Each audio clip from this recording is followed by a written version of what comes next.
Acá. Ahí estamos. Muy bien. Estamos grabando. ¿Qué tal? Buenas tardes.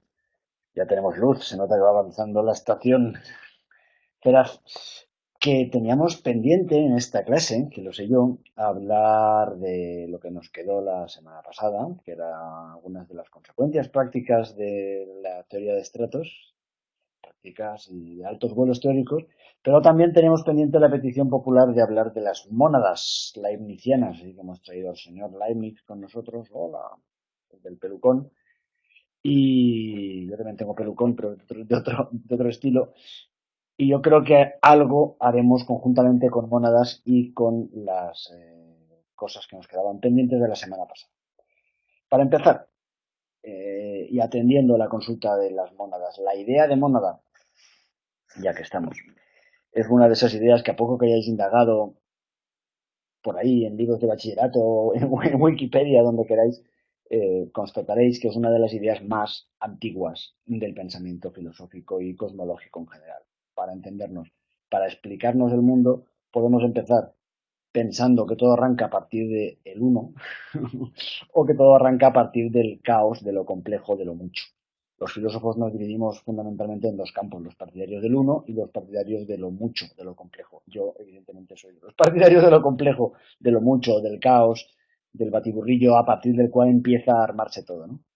Bueno, Hesíodo entre los griegos también, y Heráclito, bueno, en fin, un montón de tipos de estos, ¿no? Leibniz, en cambio, igual que Pitágoras, eran partidarios del uno.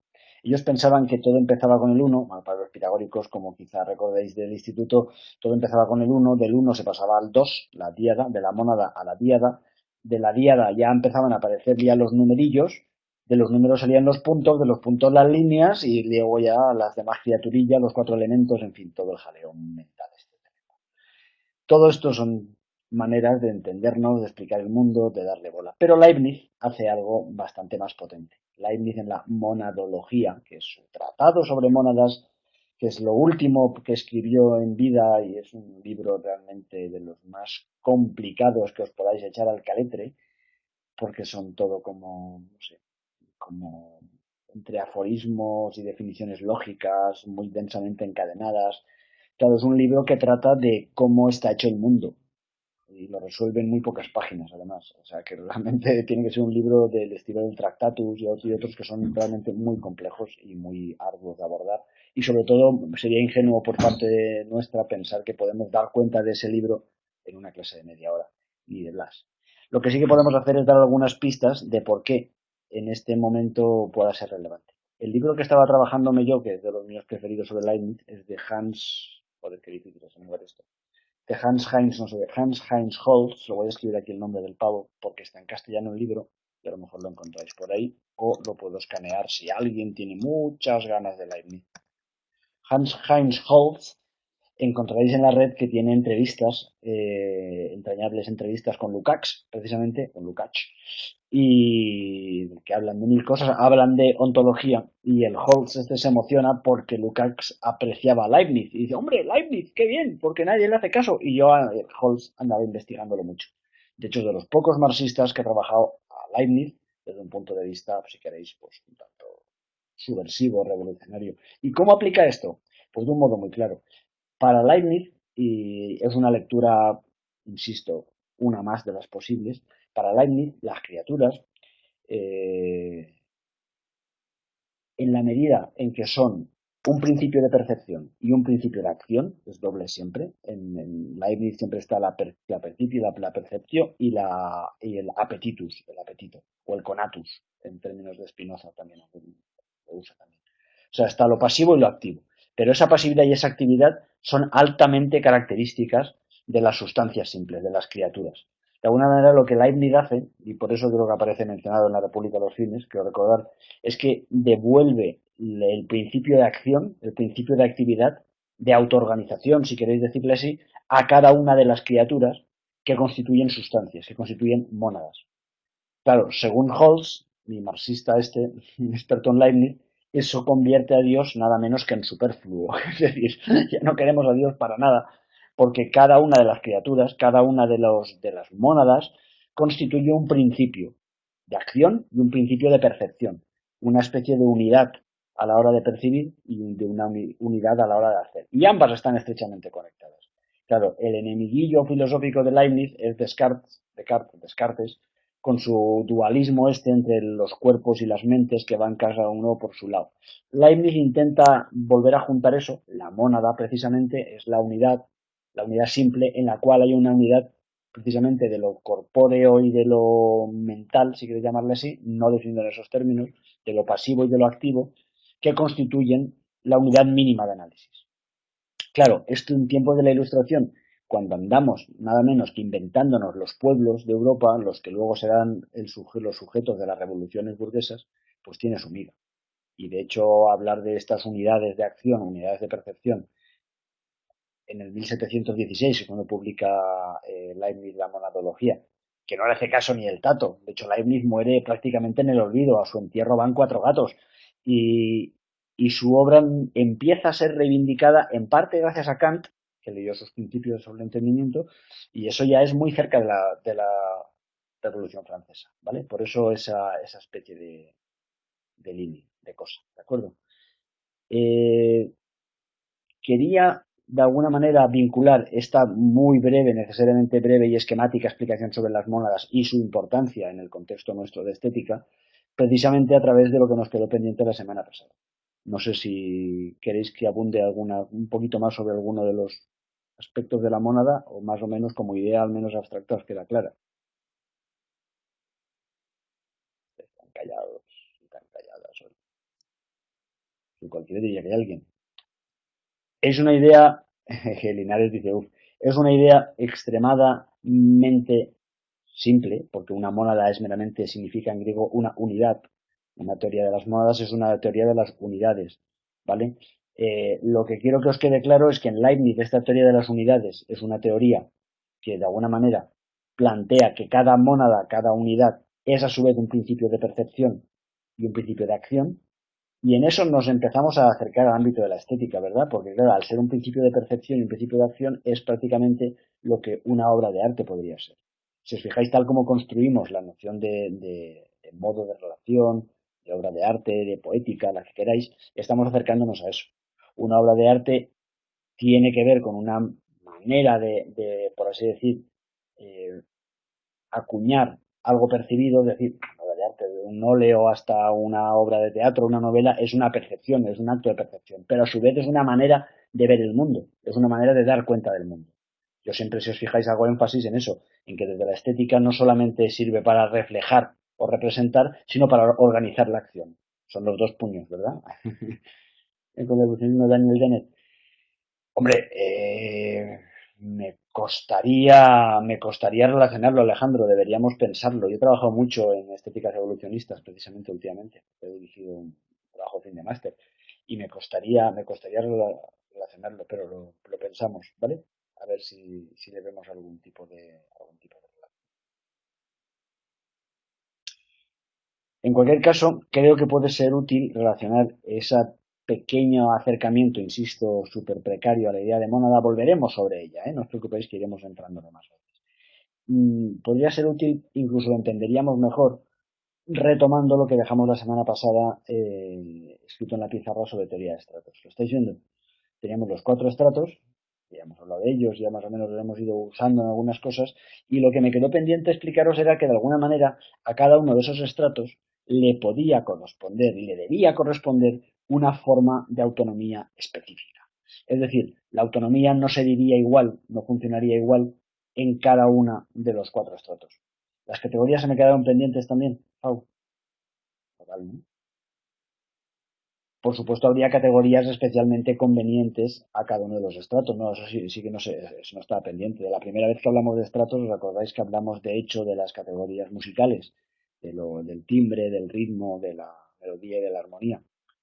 Y luego vimos algunas otras categorías, claro, está relacionado, perfecto.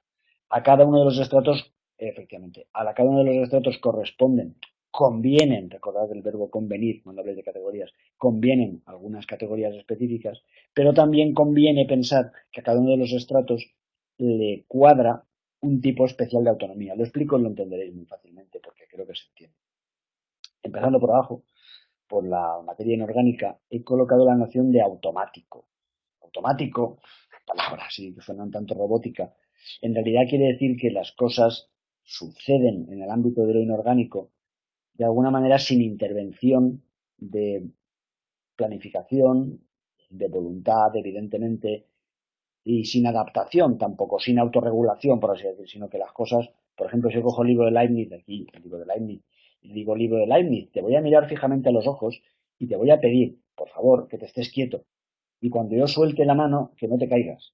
Claro, si el libro de Leibniz fuera un animalillo, o fuera mi hijo, o fuera cualquier otra cosa, a lo mejor se quedaba quieto. Pero el hecho de que sea un libro, es decir, un elemento inorgánico, hace que lo suelto ¡ay! Y se cae.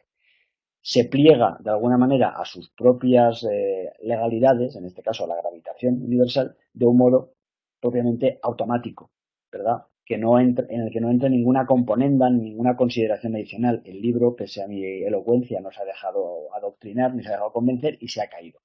Esa especie de autonomía, porque es un orden de autonomía, corresponde al estrato de lo inorgánico. Y es muy importante a la hora de entender las obras de arte, porque las obras de arte, en la medida en que están compuestas de materiales, ya sea una escultura, sea una pintura o incluso una composición musical, que al fin y al cabo depende de elementos acústicos, materiales como madera o como cuerda, o lo que sea, que vibran o que se aporrean, eh, tiene una determinada tendencia a funcionar, a caerse, a descomponerse si le da el sol, a lo que sea. Todo eso es un elemento fundamental de la obra de arte, que va a ir, como en el caso del libro de Leibniz, incluso en contra de nuestras propias indicaciones. Yo le puedo pedir a la pintura que se mantenga, elijo pintar al aire libre con acuarelas, pues evidentemente tengo que dar cuenta de que eso se va a ir a tomar por saco en cuanto caigan cuatro gotas, ¿verdad que sí? De alguna manera hay una especie de vinculación siempre en lo estético con ese estrato inferior en el cual, inferior me refiero, ya sabéis, por antigüedad o por solidez o por estabilidad, que sería, que nos daría cuenta de la raíz de la noción de arte antigua como técnica, ¿verdad? Porque de hecho alude a esa consistencia, a esa autonomía de los materiales que van a hacer lo que tengan que hacer en función de su consistencia como tales materiales. Pero mucho más interesante es el siguiente escalón. Este es muy fácil de entender. En el siguiente estrato, en el de lo orgánico, ya en vez de hablar de lo automático, hablaríamos de lo autopoyético. De la autopoiesis hemos hablado una vez, ¿verdad que sí? A raíz de Maturana, Varela, de los biólogos. Es una categoría relativamente reciente. De hecho, en biología se implementó en los años 70, 80, para explicar precisamente el funcionamiento de los organismos, de las criaturillas vivas. Durante mucho tiempo, en la Ilustración europea, por ejemplo, se pensaba que los animalillos eran como autómatas. De hecho, Lametrie, Holbach, el mismo Descartes muchas veces parecían querer forzar una explicación mecanicista de los seres vivos, incluso fisicalista también, ¿no? En lo cual de alguna manera funcionarían según leyes automáticas. Ahora sabemos que no, que las criaturas vivas se autoproducen. Ser autopoyéticas, como sabéis, significa que se autoproducen. Y el autoproducirse implica siempre un alto o variable nivel de adaptación. Es decir, la criatura se autoproduce en función de las circunstancias de su medio, del entorno, de las otras criaturillas vivas que le acechan o no, y ahí encontramos un elemento fundamental en la inteligencia de lo vivo, que es la noción de lo epigenético. Lo epigenético es lo que se desarrolla a partir de lo genético, a partir de nuestra constitución física, de nuestros genes famosos, ¿no? Pues evidentemente no todos los hijos de unos mismos padres salen iguales porque hay unos desarrollos epigenéticos, adaptativos, hay variaciones, y esas variaciones tienen mucho que ver, se explican en biología desde esta autopoiesis. ¿Por qué es importante esto en estética? Pues evidentemente porque de alguna manera las mismas criaturillas vivas, los mismos organismos que van a producir la obra de arte, pero que la van a recibir también, introducirán en este nivel de autopoiesis una especie de acoplamiento ya variable, variado, adaptado a sus propios cuerpecillos. La categoría de lo autopoético en estética nos hablará precisamente de cómo, en la medida en que la obra de arte o la experiencia estética es inducida o producida por un ser vivo y recibida por otro ser vivo, si es que estamos vivos, va a tomar en cuenta esa categoría del autopoético. ¿Me seguís, verdad? ¿Alguien me sigue? Bien, bien, bien. Bien, bien. En el siguiente estrato tenemos la categoría ya propiamente, o la noción propiamente de autonomía. aunque a mí me gustaría llamarle autonomía a todos, pero vamos, en este caso nos cabe bien en el estrato de lo psíquico hablar de lo autónomo. Lo autónomo porque de alguna manera en el nivel de lo psíquico sí que las criaturillas, los seres vivos, ya nos marcamos normas, nos marcamos pautas que pueden llegar a contradecir, a contravenir incluso la autopoiesis e incluso el automatismo. Si os fijáis, y esto es interesante en teoría de estratos, a cada estrato que subimos, aunque depende del inferior, somos capaces de llegar a negar el inferior, de llegar a cuestionarlo y a cancelarlo, aunque eso suponga nuestra muerte, como de hecho sucede. Es decir, si nos mantenemos en el plano del automático, lo automático para mi cuerpecillo sería que se quedase aquí sentado donde está, porque la fuerza gravitatoria es tal, me atrae mi culo hacia la cama con tal fuerza que de aquí no me movería. Pero claro, en términos de autopoiesis, me levanto, me voy a la cocina y me preparo la cena, ¿vale? Lo automático sería quedarme, lo autopoyético, moverme y preparar la cena. Ahora bien, en términos de autonomía, ya entramos en lo psíquico, podría decidir hacer una huelga de hambre, ponerme a dieta o incluso dejarme morir de hambre, como hacen muchos animalillos, y suicidarme, como hacen ballenas, delfines y muchísimos presos políticos. Aquí hay de alguna manera una especie, como veis, de modulación de la autonomía, de novum categorial aplicado a las formas de autonomía, que es capaz de poner en cuestión o de cancelar el estatus inferior. Linares está con las mónadas. Para Leibniz, las mónadas se erigen de los cuatro estratos, ¿vale? Lo cual es bastante peculiar.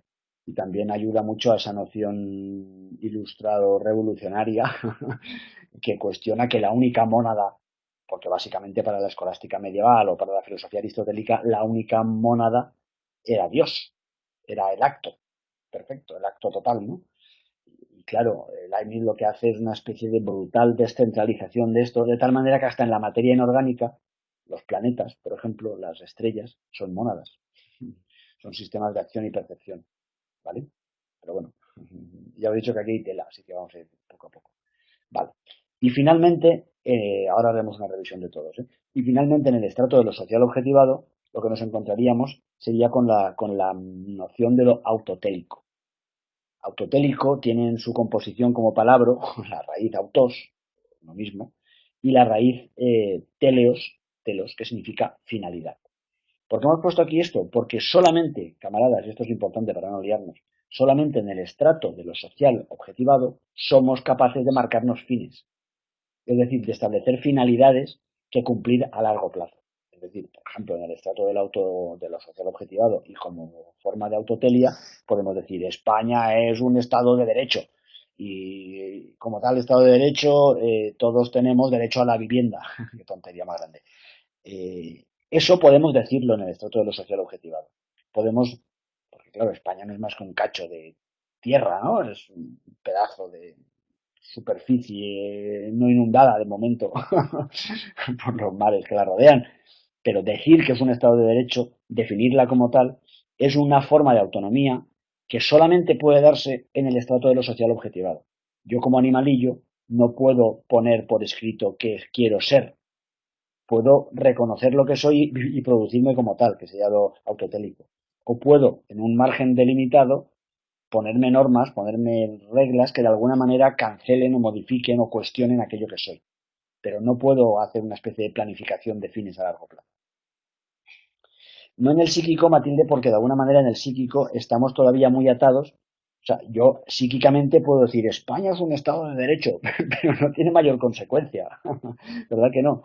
Entonces, no afectaría más que a mi propia organización mental.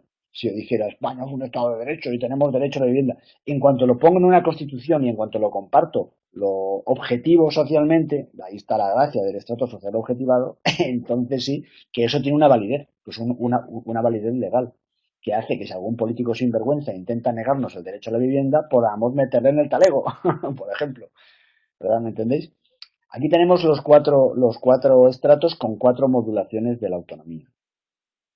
Importante no confundirlos, porque de alguna manera lo que nos vamos a dar cuenta, sobre todo con el arte contemporáneo, que tan de calle nos trae a muchos y a muchas, es que nos encontramos ante una especie, como siempre, de inflación brutal del estrato de lo social objetivado.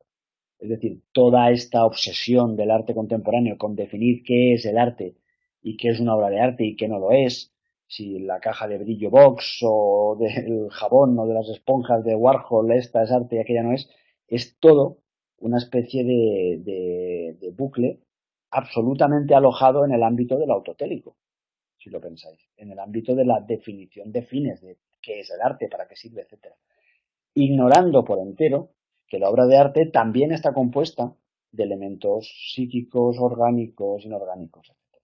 Y que cada uno de esos elementos tiene su propia autonomía, es decir, tiene su propio plan, por así decir, ¿verdad? Tiene su propia forma de persistir en su ser. Tanto lo inorgánico, que se mantiene como tal, cabezonamente, como lo orgánico, lo que nos afecta como animalillos, a nuestra sensibilidad, a nuestros cuerpecillos, como lo psíquico, que de alguna manera afecta a la estructura misma de nuestra mente, y ahí entra el poder del centro de Amheim, ahí entra la simetría, la proporción, todo este tipo de historias que nos estructuran, ¿verdad? Esta sería un poco la gran cuestión. ¿Entendéis mi puntualización respecto al arte contemporáneo? Claro, la obra de arte, como cualquiera de nosotros, ya sabéis, si lo tenéis claro, somos un cruce de estos cuatro estratos. En tanto mónadas, estamos participados, estamos tramados por esos cuatro estratos. Digamos que nos dedicamos todo el tiempo a subir y bajar por esos escaloncillos de la teoría de estratos, ¿no? Tenemos experiencias estéticas, ya lo hemos dicho en alguna otra clase sobre estratos, cuando ponemos en relación, cuando ponemos en conexión, cuando encajamos esos cuatro estratos de tal manera que el orgánico nos pellizca al tiempo que modificamos nuestra organización mental y modificamos nuestro concepto de lo que es el arte o de lo que el arte puede llegar a ser, todo eso sucede, lo sabemos por teoría de estratos, pero ahora sabemos además que cada uno de esos elementos que forman parte de la experiencia estética tiene su propia persistencia, tiene su propio modo de ir a lo suyo, su propio estilo de ser autónomo, por así decirlo. Y creo que es interesante esta diferencia. Muy, Melanie, muy claro lo de la dificultad de comunicarse unas con otras. Ese es uno de los temas que no están muy claros en Leibniz. Es muy común el dicho este de que las mónadas no tienen ventanas, no tienen puertas ni ventanas, no se pueden comunicar entre ellas.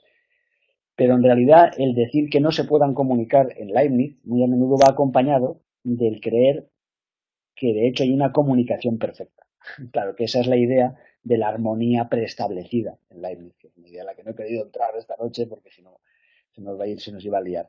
Leibniz cree a la vez que las mónadas no se comunican y a la vez que hay una especie de armonía preestablecida que hace que se entiendan de maravilla.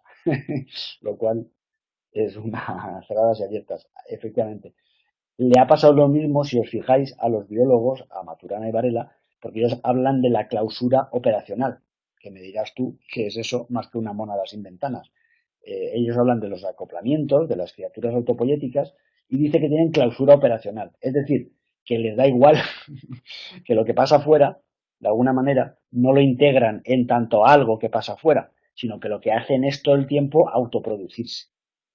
Esto lo he explicado yo muchas veces con el ejemplo de la salchicha. Al comer salchicha, la incorporo literalmente y de alguna manera, aun haciéndome con ella, que me la como, lo que hago es ir a lo mío, es decir, autoproducirme. A eso los biólogos le llaman clausura operacional de alguna manera. Y yo creo que ayuda a entender esta especie de estatuto doble de la mónada, que está cerrada, pero a su vez está coordinada con las demás, porque coincide. Claro, esto es mucho Leibniz ya, mucho Leibniz en el sentido de su tipo de juego intelectual en el cual él cree, y ahí mete a Dios, pese a lo que diga mi marxista este Holz, él cree que Dios, como una especie de gran relojero cósmico, le había dado cuerda a todos los relojes a la vez, a todas las monedas a la vez, para que esto de alguna manera cuadrase, ¿no? Claro, manejar así a Dios y no manejarlo en absoluto se parece mucho, por eso los marxistas y los ilustrados fantaseaban con esta historia. Es un pedazo de truco el de Leibniz. Leibniz es un gran maestro de los trucos. He descubierto que la monadología está en internet, está en la red. Si la buscáis, aparece en una edición de Pentalfa. Si no la encontráis, os la puedo subir y le echáis una ojeada con prólogo de Gustavo Bueno, muy interesante. Así que lo podemos subir y a quien os interese, pues le echáis una buena ojeada. ¿Vale? Por lo demás, lo dijo el relojero, el mundo lo hizo Dios. Efectivamente. Bueno, ahí habría disputa, Alejandro, tú ya sabes. Pero bueno, por lo demás lo que me interesaba era esta distinción de las autonomías que es una canción. Debo decir que está inspirada en un filósofo de la biología llamado Mayer, Ernst Mayr, que distingue precisamente, él hace las distinciones entre lo teleomático, teleonómico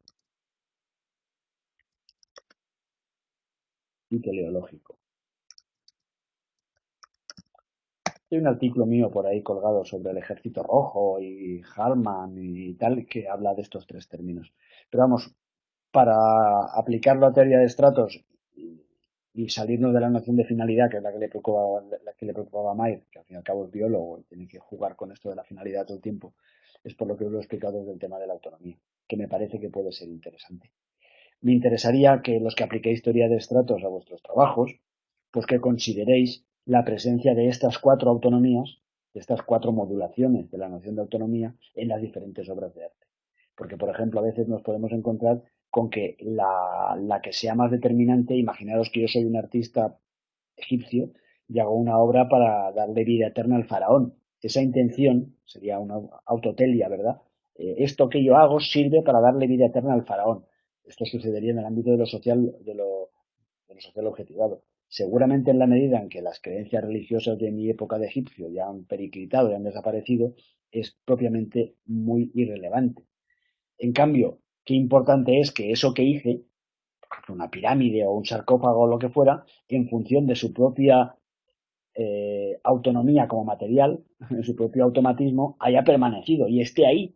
Ese estar ahí, ese permanecer de lo material, contra viento y marea, contra los miles de años sucedidos, nos habla de la importancia que en las obras de arte, por ejemplo, tiene esta especie de estrato inorgánico que hace que la obra permanezca y que por tanto vuelva a resonar. Por supuesto, además resuena en términos autopoyéticos, incluso en términos autónomos, pero incluso en el peor de los casos, y ahí tenéis de nuevo una buena aplicación de la teoría de estratos, lo último que desaparecería sería ese estrato, esa autonomía automática, ese permanecer contra todo de lo material. Porque si de hecho lo material se va, pues no nos queda nada más, como sabéis también por teoría de estratos. ¿Vale? Bueno, pues espero que esto haya contribuido un poco a aclarar el panorama de la teoría de estratos y la semana que viene más y mejor. ¿Os place? Una pregunta fundamental, ¿no? Aquí lo dejamos. Y me voy a hacer la cena que fue mi cumple, no recordaste nadie, fue mi cumple el sábado pasado y lo celebré con mis hijos, ¿vale? Así que me toca. Gracias, gracias, gracias. Había pensado poner una matrícula aquí los que se acordaran, pero como no se acorda nadie, pues ¿qué se va a hacer? Ahora matrícula. Venga, camaradas, hasta luego. Corto esto.